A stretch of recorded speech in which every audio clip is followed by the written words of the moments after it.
Hola, somos las monstruas y esto es Falsos Positivos.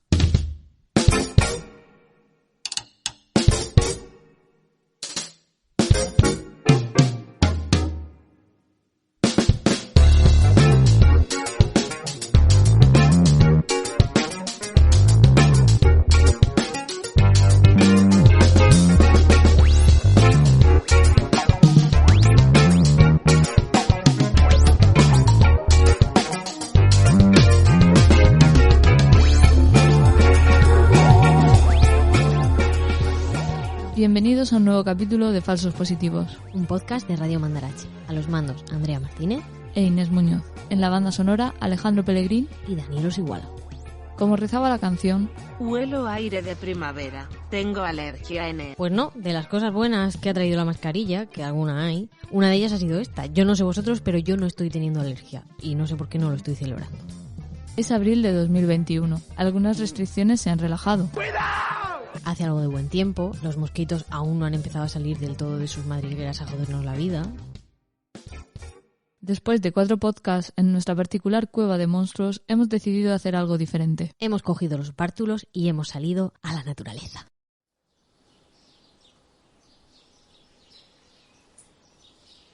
Intentando camuflarnos entre la fauna de domingueros, ciclistas y demás grupos sociales que con el buen tiempo salen de sus madrigueras, hemos agarrado un micro y nos hemos lanzado a la aventura. Tú eres muy explorador. Como Frodo y Sam, que se van a reestrenar las películas en los cines, por cierto. Como Ash y Pikachu. ¿Pikachu? Como Encarnita y Josefina de incursión en su famoso...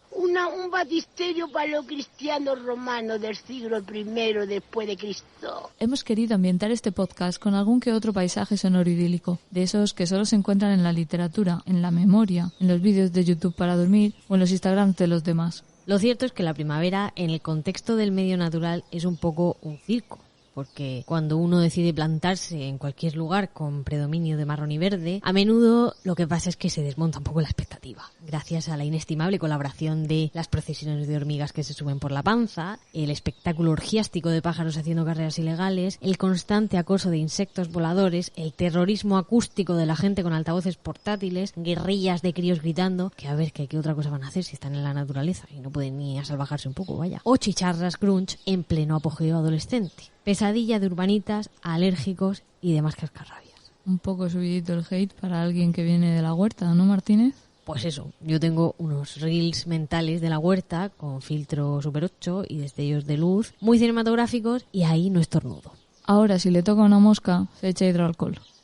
Bueno, en este capítulo hemos estado trabajando sobre el libro La memoria del árbol, de Tina Vallés, finalista del Premio Mandarache 2020. Con ella hablamos brevemente hace unos días, donde nos contó algunas cosas sobre el proceso de escritura del libro. Así que hablaremos de árboles y de abuelos, de memoria y de infancia, los temas presentes en el libro de Tina Vallés, que nos coloca en su novela tras el punto de vista de un niño que se enfrenta a algunos cambios en su casa tras la llegada de sus abuelos. En la contraportada podemos leer: mientras los adultos hacen lo posible para que todo vaya como siempre, Jan, el niño, se fija en los detalles de su alrededor y los va uniendo para entender qué pasa. Las conversaciones entre abuelo y nieto, con preguntas sin respuesta y respuestas sin pregunta, construyen un mosaico de escenas por donde avanza la relación entre los dos, cuyo hilo conductor será la historia de un sauce llorón.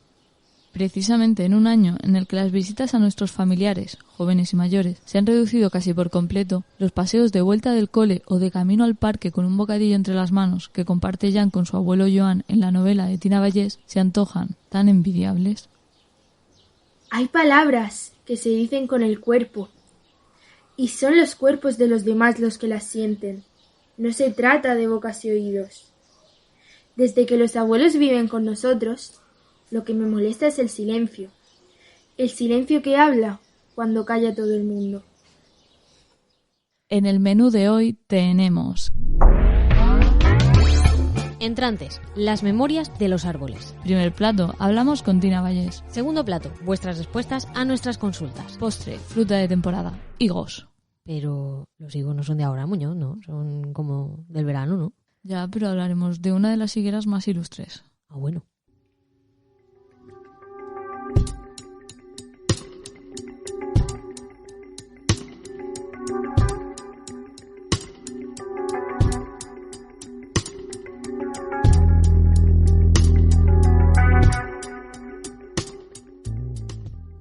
Tina Martina Vallés nos habla en su novela de la memoria, de cómo se crea y cómo evoluciona con el tiempo, usando como hilo conductor la historia de un nieto y su abuelo y su particular relación con los árboles. ¿Y qué más guardas ahí? Pues todo lo que he querido, Jan. Hombre, ya, a la abuela, a mamá, a mí. Sí, también, pero además el día que arreglé mi primer reloj, cuando nació tu madre, el día que conocí a la abuela, cuando talaron mi sauce llorón... Tu sauce llorón. Me dijiste que algún día me hablarías de él. Ya llegamos, Jan, a lo mejor mañana. Los árboles son testigos de la historia. Hay árboles milenarios que han sobrevivido a generaciones de todas las civilizaciones. En algunas listas de árboles más longevos de Internet aparecen ejemplos como un abeto sueco que tiene unas raíces de más de 9.000 años. Hay un baobab sudafricano de más de 6.000 años que incluso alberga un bar en su interior. El caso más catastrófico de la lista, sin duda, es el de Prometeo, un árbol de Nevada de más de 4.000 años que mientras estaba siendo estudiado, una de las máquinas que usaban para hacer las perforaciones se atascó. Y entonces hubo que talarlo. ¡No es posible! ¡No es posible! Y hay un alerce patagónico de más de 3.500 años que se llama el Gran Abuelo. En España también tenemos castaños, olivos y encinas milenarios por toda la península. Además, este año, a nivel nacional, está siendo un año bueno en el tema. El mes pasado ganamos las Champions de los árboles con la carrasca milenaria de Lecina, que salió en todos los medios gracias a su campaña a favor y por la movida de un intento de hackeo ruso para darle más votos a su sicomoro. Para todos aquellos que hayáis tenido o tengáis familiares con huerta o campo, seguro que hay árboles que han acompañado a vuestros antepasados durante décadas. Tal vez incluso tengan nombre o algún que otro tatuaje impreso en algún momento de fervor amoroso y que algún enamorado talló con forma de corazón. O alguna que otra herida causada por un rayo, el viento o los juegos de los críos subiéndose y bajando de sus ramas. ¡Juega con mi melocotonero! De herida sabe algo el ficus de la Plaza de Santo Domingo en Murcia, que en 2017 se le partió una rama gigantesca que cayó encima de las terrazas de la plaza. El crujido fue tan sonoro y hace ¡pum! Digo, ¡ay, ya está aquí la guerra! Que la gente se dio cuenta de lo que iba a pasar y pudo escapar. La reacción de los vecinos fue sonora también. ¡Madre mía del amor hermoso! ¡Mira si estoy temblando! ¡Cállate ya, por Dios! ¡Ay, cállate tú, pijo! En Cartagena también hay un espectacular ficus, el de la Plaza de San Francisco, junto a la estatua de Isidoro Máiquez, que muchas tardes de verano le habrá salvado con su sombra del sol abrasador. Los árboles son testigos, confesores y en ocasiones verdugos de tramas reales que parecen sacadas de Fuente Ovejuna. Como una historia que me contó mi padre sobre un pino que había en Las Vallas, una pedanía de Elche, y resulta que se hizo famoso porque en varias ocasiones los vecinos se tomaron la justicia por su mano y cuando pillaban a algún ladrón pues lo colgaban del árbol. Por eso, antes, cuando alguien te hacía alguna, le decías, en Las Vallas te veas. De pequeño decía que papá en el trabajo se dedica a contar historias, pero ahora ya sé que lo que cuenta es la historia, con H mayúscula, la grande, importante. Él dice que es la H de la humanidad, la H de los hombres, y que la escribimos en mayúscula porque aguanta mucho peso, el peso del mundo desde que es mundo. Dice que la historia ya ha pasado, pero que hay que investigarla, entenderla y saber explicarla para que no se repita, para que la humanidad vaya hacia adelante y no en círculos. Los árboles han tenido su importancia histórica en todas las culturas. Los celtas, por ejemplo, siempre realizaban sus rituales mágicos en frondosos bosques. El tejo, el avellano o el roble eran árboles sagrados para ellos. También en la antigua Grecia a cada dios se le asignaba un árbol. El de Zeus, por ejemplo, era el roble. Aunque para los griegos el árbol más importante era el olivo, del que extraían aceite con diversos fines. Y fue Atenea, diosa de la sabiduría y la justicia, la que plantó el primero en el Acrópolis después de la disputa con Poseidón. Pero a mí la historia que más me gusta es la de Dafne, porque gracias a ella hoy podemos hacer lentejas y otro montón de comidas ricas. Y es que Dafne era una ninfa del bosque que fue perseguida por Apolo. Dios de la curación, protección contra las fuerzas malignas, la muerte súbita, las plagas, las enfermedades, dios de la belleza, de la perfección, de la armonía, del equilibrio, la razón, protector de los marineros, granjeros, etc. Pum, pum, pum, pum, pum, pum. Vamos, el dios comodín. Lo que no sabían a quién dar, pues lo daban a Apolo. El caso es que Apolo perseguía a Dafne, porque Eros le lanzó una flecha para que se enamorara de ella, pero a su vez Eros le disparó a Dafne una flecha de punta de plomo que provocaba desprecio y desdén para vengarse de Apolo, porque Apolo se había reído de la puntería y de lo mal que cantaba Eros.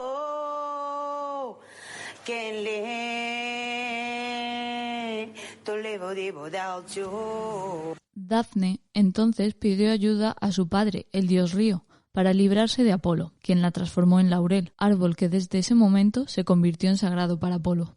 ¿Te imaginas? Es como la estrategia suprema para decirle next a alguien, o sea, convertirse en matojo. Abuelo, ¿ya no miramos los árboles? También.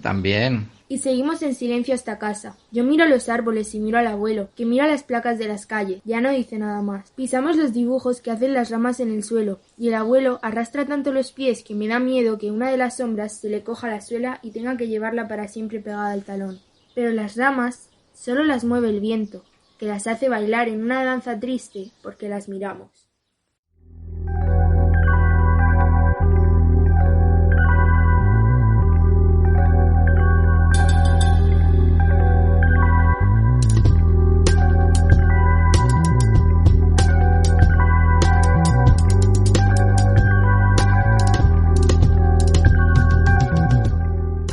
Hace algo menos de un año tuvo lugar el encuentro del Mandarache con la autora Tina Vallés, que fue finalista en 2020. Como estábamos ya confinados, este encuentro se realizó de manera virtual y aprovechamos para recordaros que podéis verlo en YouTube. Y ya que el libro de este capítulo era La memoria del árbol, quisimos lanzar algunas preguntas a la autora sobre el proceso de escritura de la novela. Buenos días, las monstruas, os hablo desde Barcelona, soy Tina Vallés y espero que me oigáis bien porque, bueno, en el centro de Barcelona, como siempre, estamos rodeados de obras y hay un poco de ruido de fondo. Muchas gracias por dedicar un programa al libro de la memoria del árbol. La verdad es que tantos años después que el libro siga vivo es una alegría. Sobre la pregunta sobre cómo surgió la idea del libro y lo de escribirlo desde el punto de vista del niño, pues la idea del libro surgió de una pregunta que era sobre cómo se construyen los recuerdos. O sea, tenía ganas de intentar responder esta pregunta escribiendo una historia y a partir de ahí surgieron los dos personajes, del abuelo y del nieto, y fue surgiendo todo un poco en contagotas. Yo soy una escritora que hasta que me pongo a escribir pasa mucho tiempo. Hay una parte previa de ir pensando y dándole vueltas que es bastante larga, y cuando me pongo ya a escribir, o sea, a teclear para entendernos, ya estoy en la parte final del proceso casi, ¿no? Entonces, pues la parte previa pues fue de ir encontrando todos los ingredientes de la novela poco a poco. Primero el abuelo y el nieto, la idea de los recuerdos y la memoria, que en el fondo es la identidad, cómo se nos construye la identidad. La imagen del abuelo y el nieto desde el primer momento se me construyó como una especie de vasos comunicantes, ¿no? Tenía al niño al quien se le está construyendo la identidad y por lo tanto la memoria de forma cronológica hacia adelante, y el abuelo que al sufrir la enfermedad del Alzheimer, pues se le desconstruye, se le borra de forma cronológica inversa, ¿no? Tanto la identidad como la memoria. Y a partir de ahí pues empecé a escribir. En un primer momento la novela estaba escrita en una tercera persona así pues omnisciente, por lo tanto en el fondo adulta, y escribiendo de esa manera la historia cogió un rumbo que no era el que yo buscaba, sino que de repente pues la enfermedad se lo comía todo, cuando es una enfermedad que para mí no es el tema del libro, que no la he vivido personalmente y por lo tanto me daba mucho respeto hablar de ella. Solo era casi como para mí, con todos los respetos, pero es como un recurso literario dentro de la historia, ¿no? El Alzheimer, por el tema este cronológico, que me servía un poco como de contraste, ¿no? Con la construcción de la memoria del niño, como os decía antes. Entonces me replanteé volver a escribir la historia desde un principio, pero ya viendo que necesitaba otro punto de vista, y el punto de vista del niño era el ideal para poder centrarme en lo que me interesaba a mí, y que era pues eso, cómo se nos construye la memoria, cómo se forman los primeros recuerdos, que si todo va bien dentro de una familia tiene mucho que ver con la relación que tenemos con nuestros abuelos, ¿no? Y a partir de ahí salió la voz de Jan, y entonces pues ya de repente todo tomó el rumbo que yo quería, el tono que yo quería, y también me di cuenta al releer lo que había escrito hasta entonces de que los árboles tenían un papel importante en la historia, que hasta entonces no me había dado cuenta. De hecho, hasta ese momento la novela se titulaba en catalán La memoria de l'avi, que sería la memoria del abuelo, y pasó a titularse a partir de entonces La memoria del arbre, la memoria del árbol, y ya empezó a salir la novela que todos conocéis.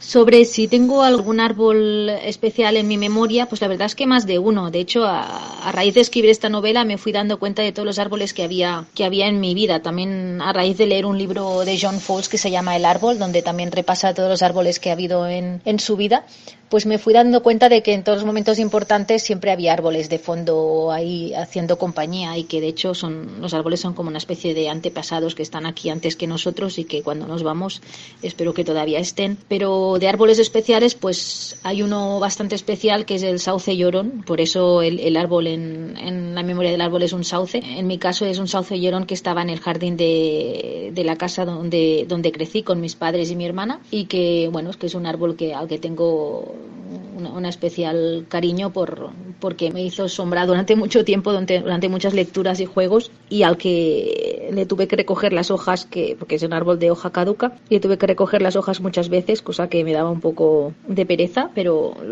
ahora con el paso del tiempo, pues la verdad es que recuerdo esas tardes bajo el árbol recogiendo hojas amarillas con mucho cariño. Y por eso, pues cuando estuve pensando la historia del árbol que quedaba como de fondo en la novela, tuve claro casi desde un principio que ese árbol, aunque en el pueblo de Vilaver no ha habido nunca ningún sauce, pues yo pondría en la ficción un sauce en ese pueblo, porque era la especie de árbol que para mí tenía como más significado. Además que pues el vaivén de las ramas y toda la historia pues me servía bastante para la historia que yo quería contar.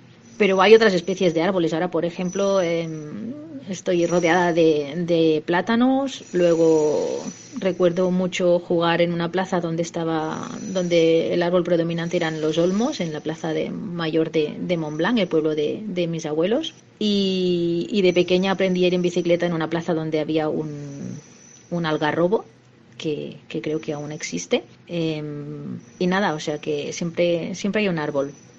Venga, muchos besos. Hasta luego.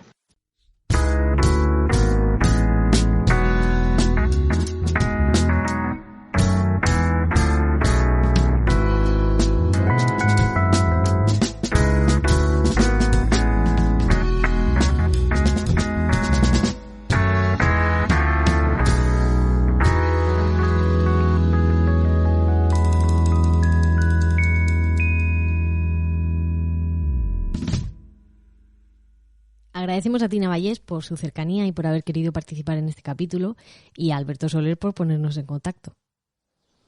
Soñé que el abuelo daba cuerda al reloj viejo del comedor. Primero lo hacía como siempre, con calma y delicadeza, y con esos dedos suyos de abuelo relojero.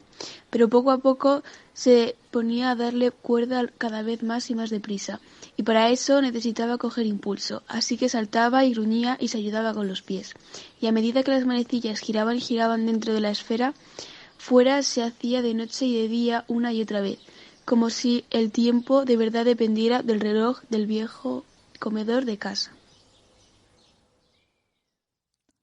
Los abuelos han sido y son el grupo de población más afectado por la pandemia, y a consecuencia de esto, el resto de la población hemos sido privados por necesidad de su compañía, de su sabiduría, de sus historias, anécdotas y cuentos.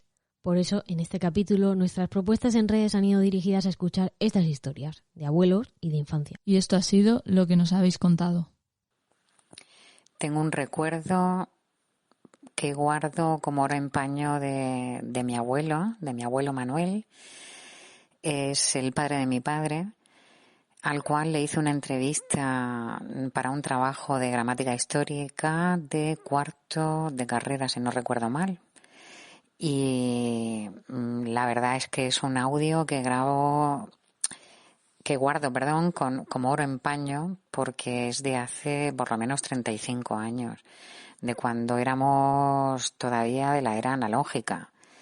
Y bueno, recuerdo su preciosa voz hablando del rol de la luna, de palabras como hogaño y antaño. Y bueno, me emociono solo de pensarlo. Como yo voy a cumplir 50 años, mi abuela nació en 1915 y ya falleció hace ahora 17 años. Pero el caso es que mi abuela era una mujer muy moderna, porque su juventud la pasó durante la República. Y entonces yo siempre la recuerdo de pequeña, que aparecía de repente en mi pueblo, cuando ella vivía en un pueblo de Jaén.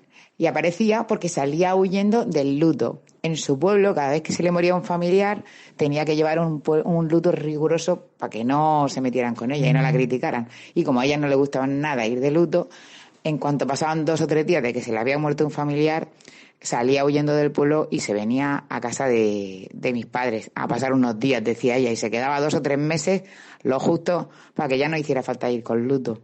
Mi tío, el hermano de mi madre, cada vez que íbamos han contado alguna vez la historia de la novatada que le gastaron a la Comunidad de Madrid un año. Hace ya... Yo todavía no había nacido. Y resulta que como mi tío ha construido barcos, incluso él tenía su barco, lo pusieron en medio del Manzanares, llamaron a la prensa, no sé qué, y le rompieron la botella de vino como si lo inauguraran y dijeron, ale, el Manzanares ya es navegable. Y bueno, en este nuevo capítulo de Falsos Positivos me gustaría participar porque tengo una historia con mi abuelo Paco, de parte de mi madre, que me ha marcado mucho en mi parte moral a la hora de mirar a las personas por lo que son en vez de por los estereotipos.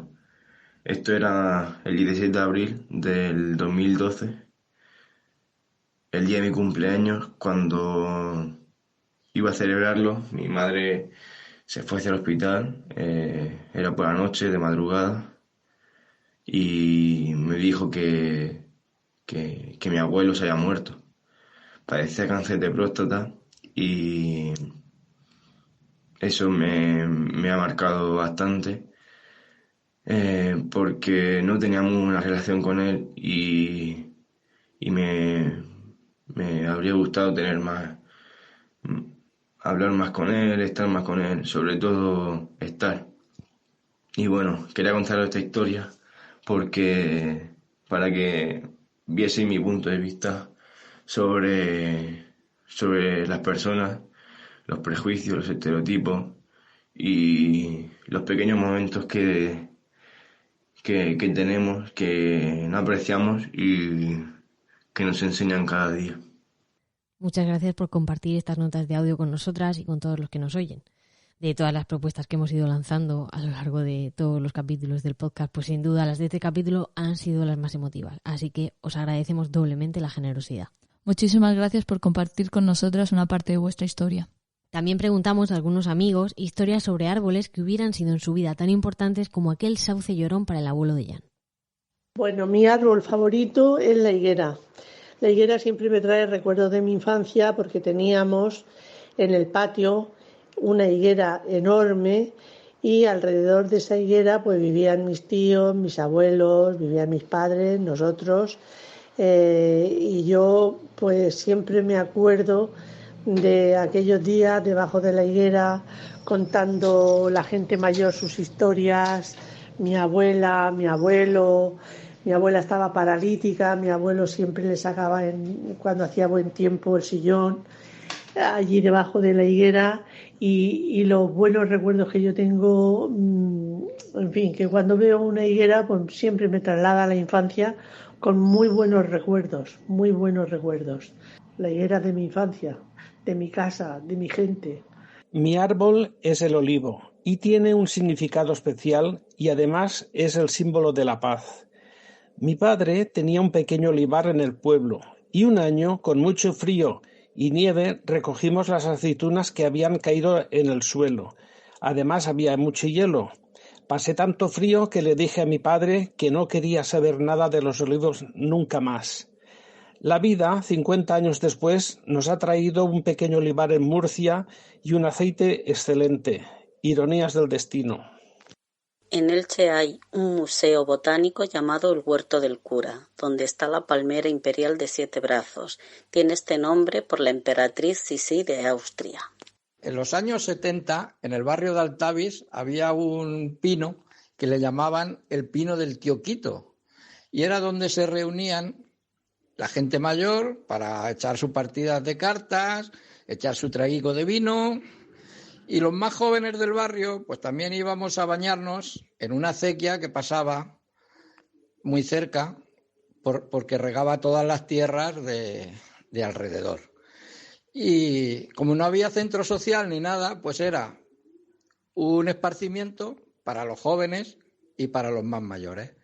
Aún hoy en día sigue estando el pino del Tío Quito, pero dentro de un colegio que hicieron luego después, y ya nadie le llama el pino del Tío Quito. Muchas gracias a Paqui, Vicente, Estrella y Paco por compartir con nosotras estos recuerdos. Martínez, tú que eres de Huerta, ¿tienes recuerdos de algún árbol? Pues tengo bastantes recuerdos de árboles. Por ejemplo, me acuerdo una vez que tuvimos que ayudar a talar el pino que había en la huerta porque las ramas se habían enredado con los cables y también porque creo que había como procesionarias y era peligroso. De hecho, una vez en el colegio también hubo procesionarias y se armó un lío. O sea, cuando aparecían las procesionarias era como el anticristo. Y ¿Qué son las procesionarias? Son unos gusanos así con pelitos y se llaman procesionarias porque van en fila. Y si los tocas, pues te da una reacción en la piel o siempre, yo me acuerdo que si te caía uno en el pelo te quedabas calvo. Esas eran las historias que se escuchaban de la procesionaria. De eso había en un árbol de mi colegio. Vaya, siempre en algún colegio de repente había y era como ¡guau! Todo el mundo corriendo. Y entonces, según me cuenta mi madre, pues ese pino lo habíamos plantado nosotros de pequeños porque venía con el información o algo así. Y en Navidad pues le poníamos regalos envueltos en las ramas y ya se quedaban ahí para siempre. Y bueno, pues yo me acuerdo de estar ahí cogiendo ramas medio a regañadientes porque era preadolescente o algo así. Y bueno, mi tío fue el que taló el tronco, que no era fino, y cuando cayó pues me pareció todo un espectáculo y la verdad es que me lo pasé bien.